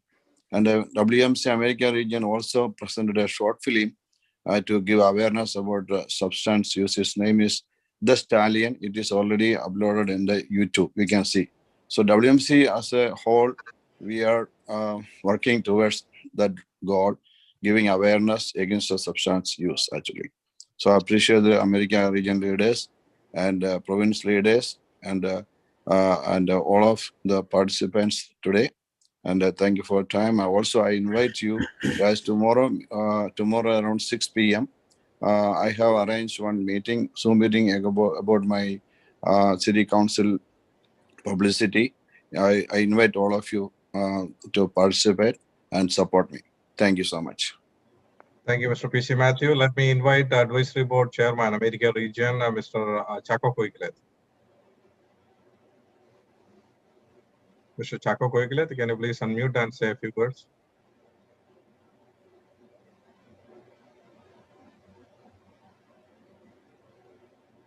Okay, I will come back to him. Do we have our Vice Chairperson, Shanta Pillai?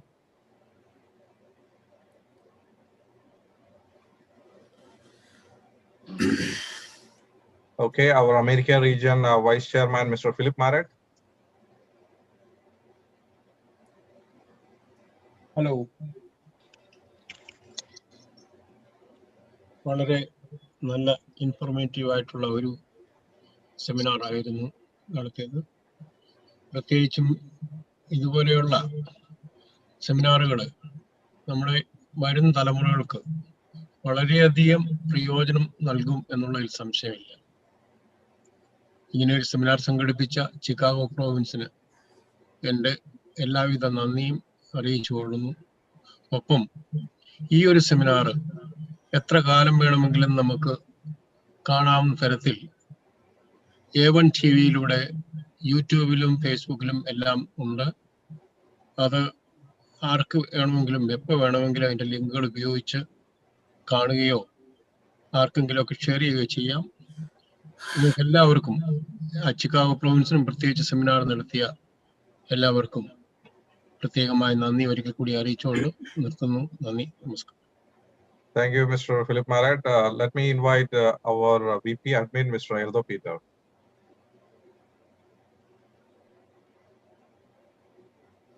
Mr. Eldo Peter. Thank you, Pinto. I congratulate the province leaders to conduct this seminar, especially the chairman, president, secretary, treasurer. Thank you.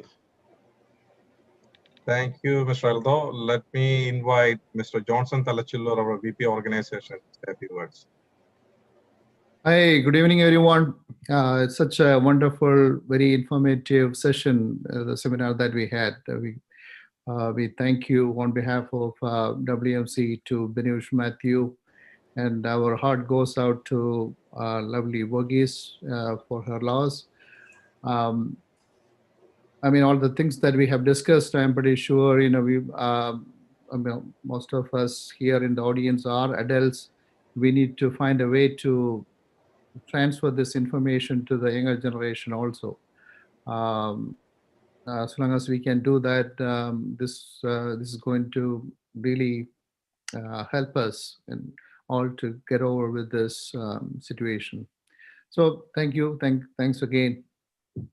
Thank you, Mr. Johnson. Let me invite Mr. George K. John, VP of America region, and also he is a Secretary of New York province.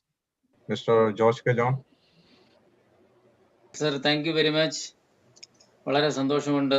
വളരെ നല്ല ഇപ്പോഴത്തെ സാഹചര്യങ്ങൾ അനുസരിച്ച് addiction എന്ന ഒരു വിഷയത്തെപ്പറ്റി mister Bineesh Mathew വളരെ നല്ല രീതിയിൽ കാര്യങ്ങളൊക്കെ അവതരിപ്പിച്ചു. നമുക്കെല്ലാം മനസ്സിലായി അദ്ദേഹത്തിൻ്റെ ആ ഒരു ഇതിനെപ്പറ്റിയുള്ള വിവരങ്ങൾ എത്രമാത്രം ഉണ്ടെന്നുള്ളത് നമുക്ക് മനസ്സിലായി. അത് ഏറ്റവും വിലപ്പെട്ടതാണ്. അത് നമ്മളെല്ലാവരും കേട്ടു. പക്ഷേ എൻ്റെ ഒരു ചോദ്യം എന്ന് പറയുന്നത്, നമുക്ക് ഈ സമൂഹത്തിന് വേണ്ടി നമുക്കിതിന് എന്ത് ചെയ്യാൻ സാധിക്കും? അതൊരു ക്വസ്റ്റ്യൻ മാർക്കാണ്. നമ്മൾ ഓരോരുത്തരും നമ്മൾ എന്ത് ചെയ്യണം? ഞാൻ എൻ്റെ ഒരു പേഴ്സണൽ ഉദാഹരണം പറഞ്ഞാൽ, 2 ദിവസം മുമ്പ് എൻ്റെ കൂടെ ജോലി ചെയ്യുന്ന ഒരു വിദ്യാർത്ഥിയാണ്. അദ്ദേഹം PAക്ക് വേണ്ടി പഠിച്ചുകൊണ്ടിരിക്കുന്നു. അദ്ദേഹം എൻ്റെ അടുത്ത് ചോദിച്ചാണ്, അദ്ദേഹവും 2 മെഡിക്കേഷൻ, സൈക്കാട്രിക് 2 മെഡിക്കേഷൻ കഴിക്കുന്നു. അതിനോടൊപ്പം മരിജ്വാന എന്ന് പറഞ്ഞ ഒരു മെഡിസിൻ കൂടെ കഴിക്കുന്നു. എൻ്റെ അടുത്ത് ചോദിച്ചു, അങ്കിളെ ഇത് ഇത്രയും കൂടെ കഴിക്കുമ്പോൾ എന്തെങ്കിലും പ്രശ്നങ്ങളുണ്ടോ? എനിക്ക് പ്രശ്നങ്ങളുണ്ടായിരുന്നു, അതുകൊണ്ടാണ് ഞാനത് കഴിക്കുന്നത്.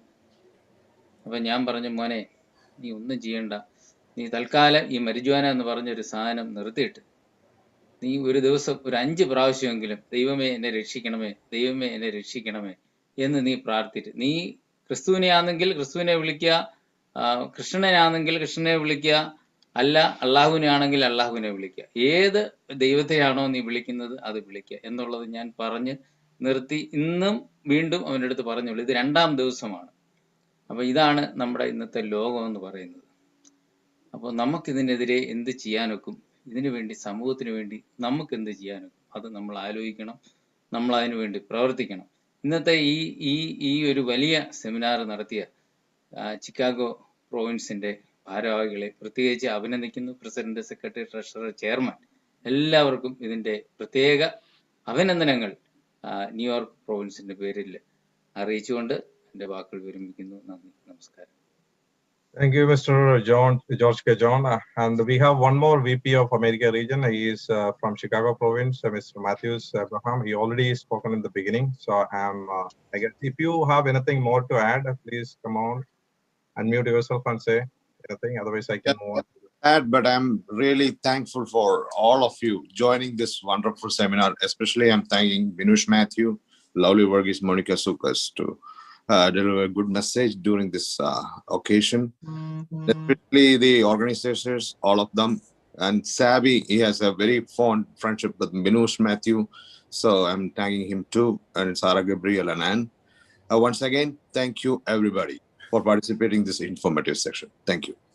Thank you, Mr. Matthews. We have our Women's Forum chairperson, Shoshami Andrews. She was there earlier and it seems like she already left. So I am inviting Usha George, the Vice Chair, to say a few words.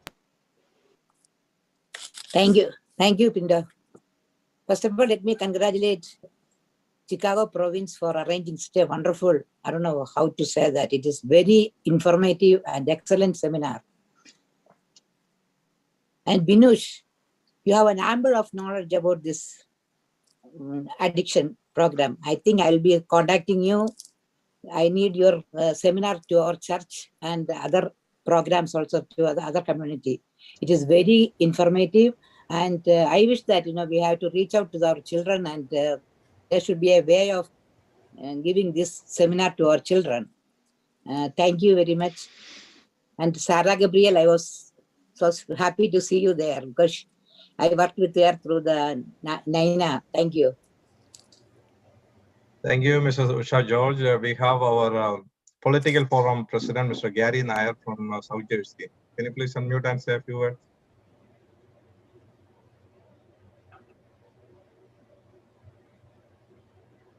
Okay, I will come back to him. Do we have our Health Forum President, Mary Phillip, joined? Can you please unmute?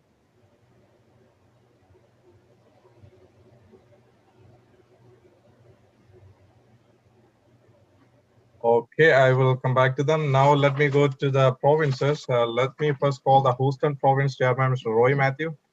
Thank you, Pindo.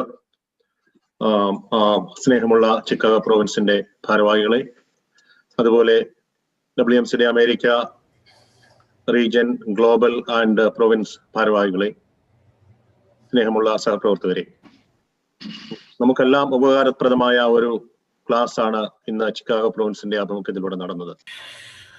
പ്രത്യേകിച്ചും ഇങ്ങനെ ഒരു programme arrange ചെയ്ത Chicago പ്രൊവിൻസിനെ അഭിനന്ദിക്കുവാൻ മാത്രമായി ഞാൻ ഈ അവസരം ഉപയോഗിക്കുകയാണ്. അതോടൊപ്പം തന്നെ ഇന്ന് ക്ലാസ് എടുത്ത മോണിക്ക ലൂക്കാസ്, ലവ്ലി വർഗീസ്, അതുപോലെ ബിനൂഷ് മാത്യു എന്നിവരോടുള്ള നന്ദിയും അറിയിക്കട്ടെ. Once again, thank you very much, all the organizers and presenters. Thank you all. Thank you, Mr. Roy Matthew. Let me invite the President of South All Women Province, New Jersey All Women Province, Mrs. Malini Nair. Mrs. Malini Nair. I thank you, Pinto. Special thanks to Chicago office bearers for conducting this very useful seminar. I was listening. I was busy with some household work, but I was listening to each and every point. Very informative and very valuable at this pandemic time. And special thanks to Binush for presenting it in a very appealing way. Thank you so much. Once again, let me congratulate the entire Chicago team for bringing this to us. As many of you pointed out, it's a good forum to be presented to kids. So please make sure we do have the same seminar presented again to the younger generation. Thank you so much.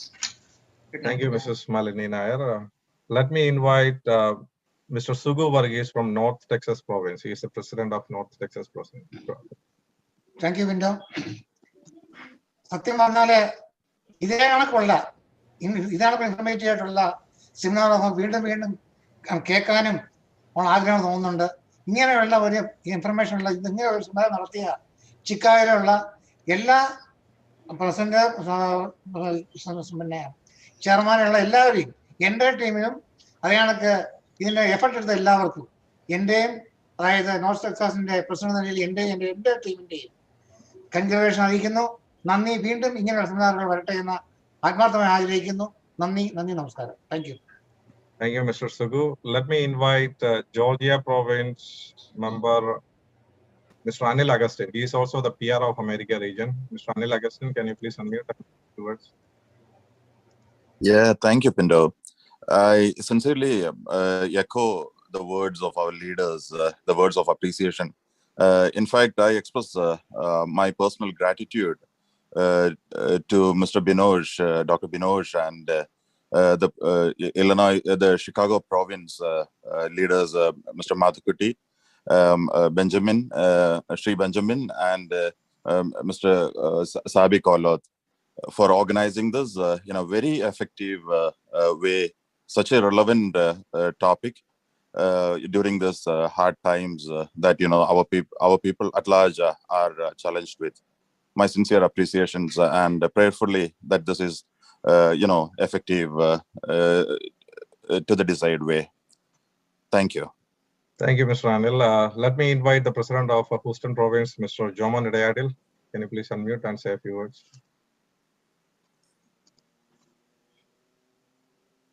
Mr. Joman Idayadil.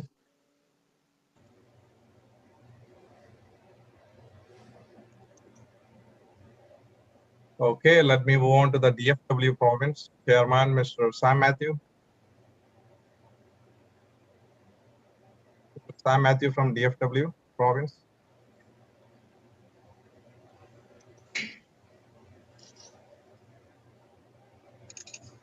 Okay, let me go to Florida Province. Mr. Matthew Thomas, the chairman of Florida Province.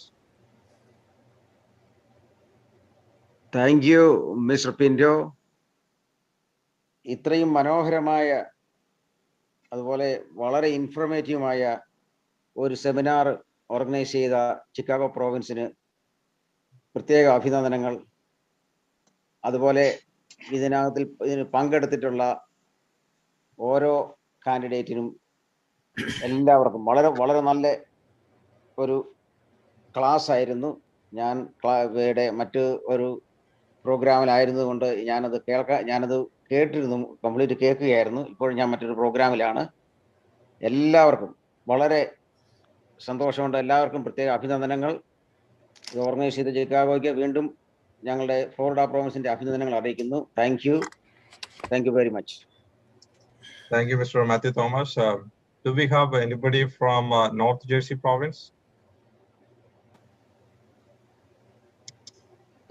Stanley Thomas or Pradeep Menon? Anybody from North Jersey?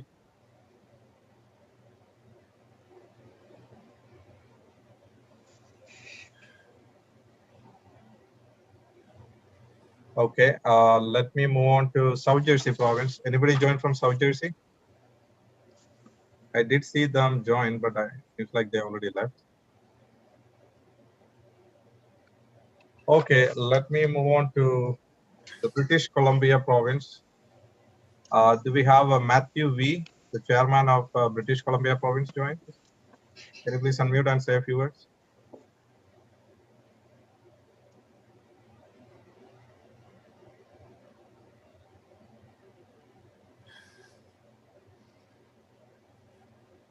Or the President Josh Kurian from British Columbia Province, Vancouver. Yeah. Or Elizabeth. Yeah, we can hear you. Oh, okay. Yeah, Matthew, British Columbia ടീമിന്റെ നാമത്തിൽ എല്ലാവർക്കും നമസ്കാരം അറിയിക്കുന്നു. ഇന്നത്തെ വളരെ ഒരു വിഷയമാണ്. Mister ബിനൂഷിന് എൻ്റെ എല്ലാ ഭാവുകാശംസകൾ അറിയിക്കുന്നു. തുടർന്നും അദ്ദേഹം ഇതുപോലുള്ളതായ നല്ല നല്ല സെമിനാറുകൾ നടത്തുവാൻ ദൈവം അദ്ദേഹത്തെ അനുഗ്രഹിക്കും. അതോടൊപ്പം തന്നെ ഇതിന്റെ ഈ നടത്തിപ്പിന് വേണ്ടി പ്രവർത്തിച്ച ഷിക്കാഗോ പ്രോവിൻസ്, അതുപോലെ തന്നെ അമേരിക്കൻ റീജിയനുള്ള സകല സഹേതുവുമായ നന്ദി അറിയിക്കുകയാണ്. ഇതുപോലുള്ള നല്ല നല്ല പ്രോഗ്രാമുകൾ ഇനി നടത്തണം. അതോടൊപ്പം തന്നെ ഒരു കാര്യം കൂടി നിങ്ങളെ അറിയിക്കാൻ ആഗ്രഹിക്കുകയാണ്. ബ്രിട്ടീഷ് കൊളംബിയ പ്രോവിൻസ് രൂപീകരിച്ചു. ഔദ്യോഗികമായിട്ടുള്ള ഉദ്ഘാടനത്തിന് വേണ്ടി ഞങ്ങൾ ശ്രമിച്ചുകൊണ്ടിരിക്കുകയാണ്. അതിന്റെ കാര്യങ്ങൾ പുരോഗമിച്ചുകൊണ്ടിരിക്കുന്നു. അത് മാർച്ച് 6-ാം തീയതിയാണ് നടത്തുന്നത്. ഉള്ള വിവരങ്ങൾ പിന്നീട് നിങ്ങളെ സമഗ്രമായി അറിയിക്കുന്നതാണ്. എല്ലാവരും എൻ്റെ നന്ദി അറിയിക്കുന്നു. Thank you, Mr. Matthew V. I guess most of us are already said a few words. And I take this opportunity to thank the entire Chicago Province team, the EC members, especially Mathukuti Alambarambil, Benjamin Thomas, Thomas D. Cruz, Hoshi George, Mr. Matthews Abraham, Mr. Sabi Koloth, Mr. Sarah Gabriel, and all other EC members for coordinating this program. Back to you, Mrs. Annie Lucas. Thank you, Pinto. All right, we're a little more over time. We'll move forward to our last agenda on the item on the agenda. So we have Mr. Thomas D. Cruz. He is the secretary of the Chicago region. He is a social worker, and he's the trustee with St. Anthony Syro Malabar Mission, Milwaukee, and currently he's also the former secretary of the Indian Social Workers Association of Illinois. So we welcome Mr. Thomas D. Cruz to give a word of thanks. Hi all. Hi. I am so privileged to thank you all for attending and making this event a remarkable one. So we, the office bearers of the province of Chicago, believe that this program was successful and achieved our goals. First of all, we sincerely thank all the participants who made the program a success. We thank all the global and regional leaders of World Malayalee Council, especially Mr. Gopal Pillai, Mr. P.C. Matthew, Sudhir Nambiar, Pindo Kanambali, and Matthews Abraham. I especially thank the moderator of this program, Dr. Ann Lucas, for her wonderful job. It was awesome. our sincere thanks goes to guest speakers, Ms. Lovely Varghese and Ms. Monica Lucas, for their inspiring messages. Most importantly, on behalf of Chicago Province, we express our sincere thanks to Mr. Binush Matthew for his wonderful presentation in the seminar. It was very informative. He has covered elaborately on all areas of addiction in this pandemic season within his limited time. So I especially thank all our province leaders, Benjamin Thomas, Mathakuti Alimbarambil, especially Sabi Koleth, Sarah Gabriel, and also Elena George for their sincere efforts to make this event a great success. Thank you all.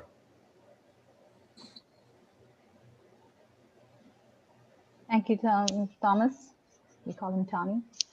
Okay, everybody, thank you so much again. We wish you all God's immense ongoing blessings to all of you. We warmly appreciate each and every one of you for supporting us today and for being physically present, if not otherwise just orderly present.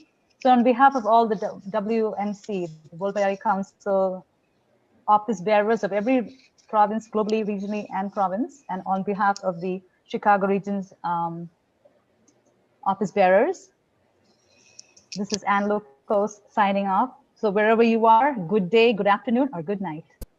Thank you. Thank you. Thank you. Thank you. Thank you. Thank you. Benjamin.